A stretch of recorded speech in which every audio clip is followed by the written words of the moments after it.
Chapter 6. Triumph. The dread tribunal of 5 judges, public prosecutor, and determined jury sat every day.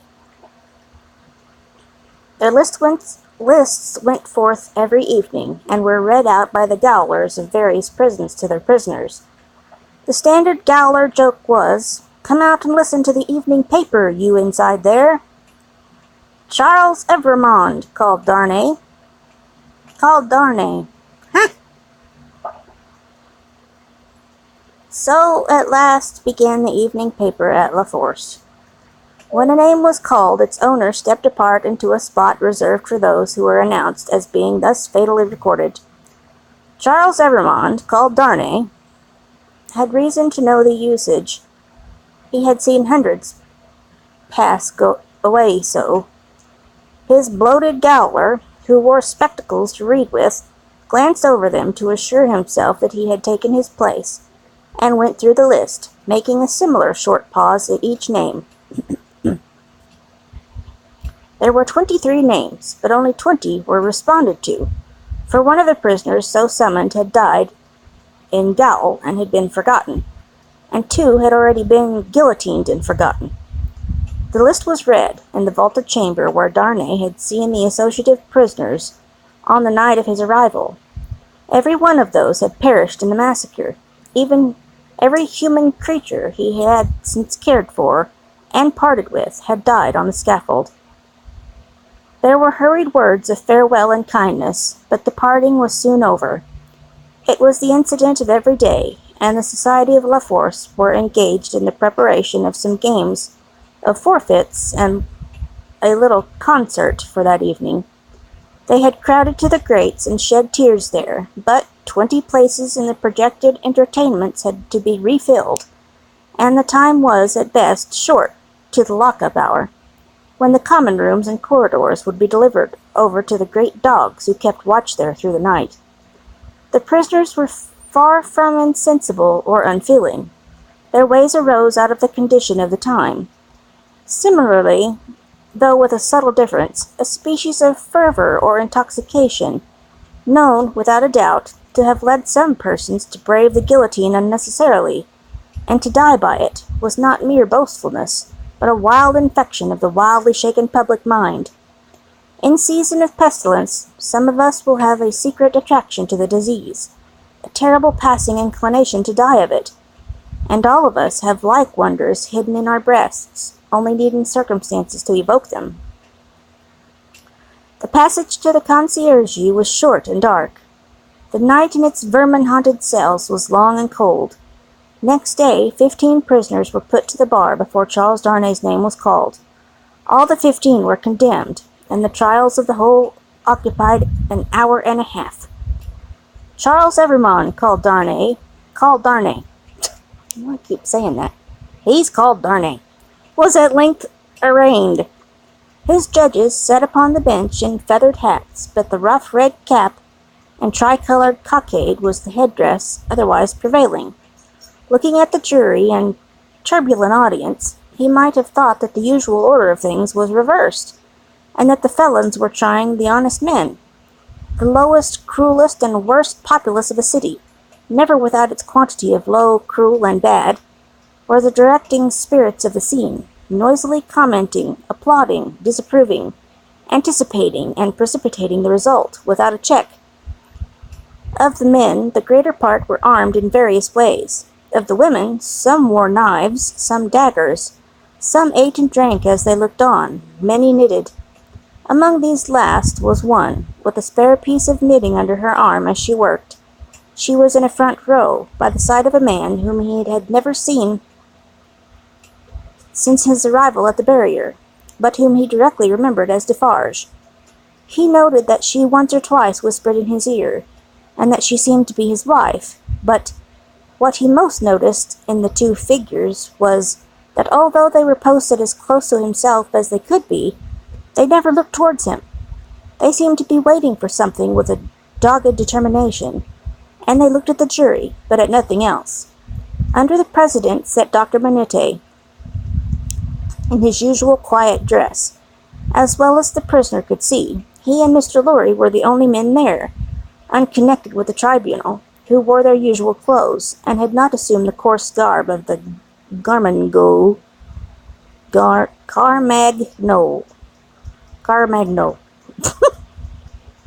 blah, blah. Charles Evermond, called Darnay, was accused by the public prosecutor of an immigrant whose life was forfeit to the Republic under the decree which banished all immigrants on pain of death. It was nothing but the decree bore date since his return to France.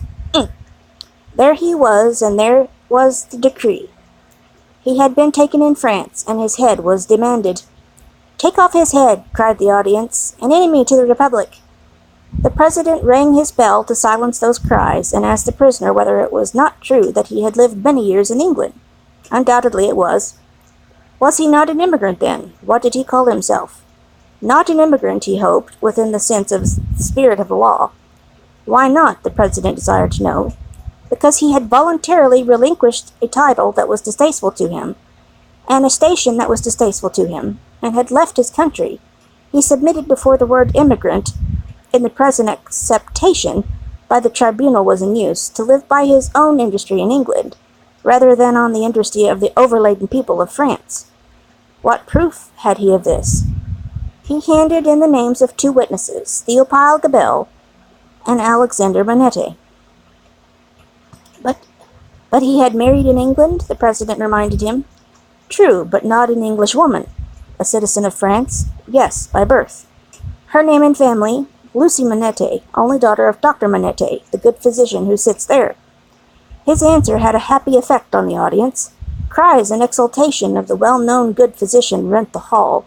So capriciously were the people moved that tears immediately rolled down the several ferocious countenances which had been glaring at the prisoner a moment before, as if with impatience to pluck him out into the streets and kill him.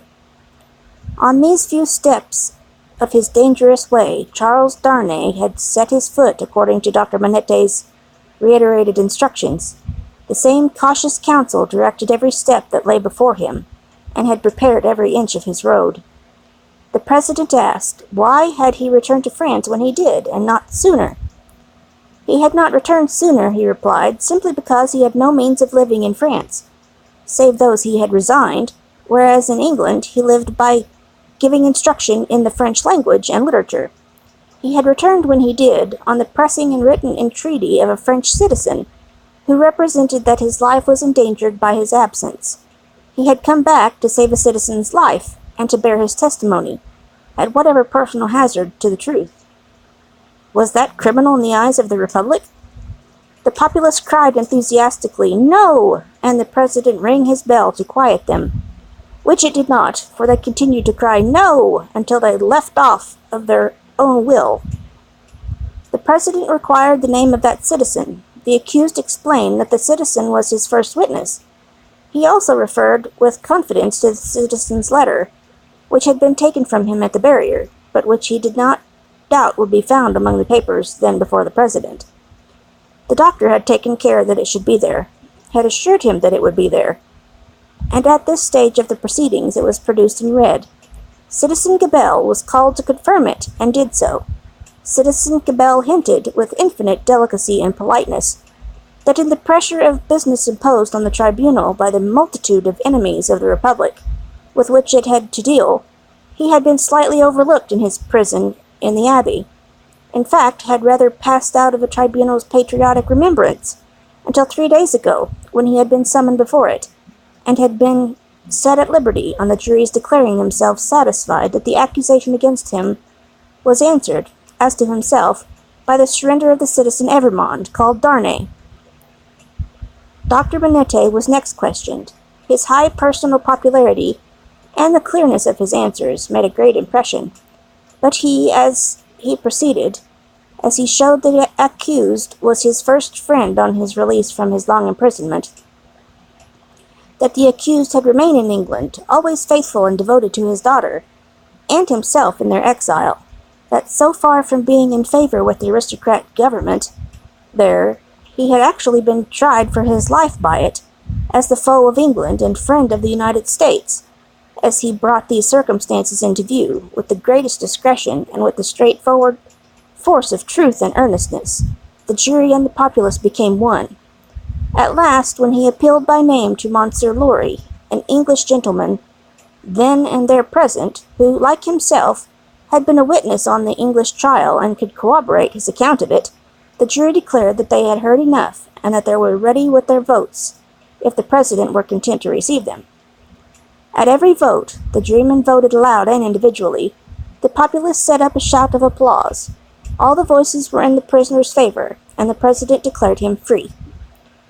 Then began one of those extraordinary scenes with which the populace sometimes gratified their fickleness, or their better impulses towards generosity and mercy, or which they regarded as some set-off against their swollen account of cruel rage. No man can decide now to which of these motives such extraordinary scenes were referable. It is probable to a blending of all three, with the second predominating. No sooner was the acquittal pronounced than tears were shed as freely as blood as at another time, and such fraternal embraces were bestowed upon the prisoner by as many of both sexes as could rush him, that after his long and unwholesome confinement he was in danger of fainting from exhaustion, none the less because he knew very well that the very same people, carried by another current, would have rushed at him with the very same intensity to rend him pieces and strew him over the streets. His removal, to make way for another accused persons who were to be tried, rescued him from these caresses for the moment. 5 were to be tried together. Next, as enemies of the Republic, forasmuch as they had not assisted it by word or deed. So quick was the tribunal to compensate itself and the nation for a chance lost, that these 5 came down to him before he left the place, condemned to die within 24 hours. The first of them told him so, with the customary prison sign of death, a raised finger, and they all added in words, "Long live the Republic." The 5 had, it is true, no audience to lengthen their proceedings, for when he and Dr. Manette emerged from the gate there was a great crowd about it, in which there seemed to be every face he had seen in court, except 2, for which he looked in vain. On his coming out, the concourse made at him anew, weeping, embracing, and shouting, all by turns and all together, until their very tide of the river on the bank of which the mad scene was acted seemed to run mad, like the people on the shore. They put him into a great chair they had among them, and which they had taken either out of the court itself or one of the rooms or passages. Over the chair they had thrown a red flag, and to the back of it they had bound a pike with a red cap on its top. In this car of triumph, not even the doctor's entreaties could prevent his being carried to his home on men's shoulders, with a confused sea of red caps heaving about him, and casting up to sight from the stormy deep such wrecks of faces, that he more than once misdoubted his mind being in confusion, and that he was in turmoil on his way to the guillotine. In wild, dreamlike procession, embracing whom they met and pointing him out, they carried him on, reddening the snowy streets with the prevailing Republic color, and winding and tramping through them as they had reddened them below the snow with a deeper dye. They carried him thus into the courtyard of the building where he lived. Her father had gone on before to prepare her, and when her husband stood upon his feet, she dropped insensible in his arms.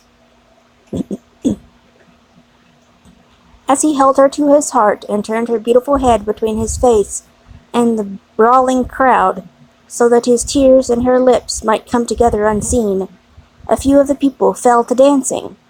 Instantly all the rest fell to dancing, and the courtyard overflowed with carmagnole.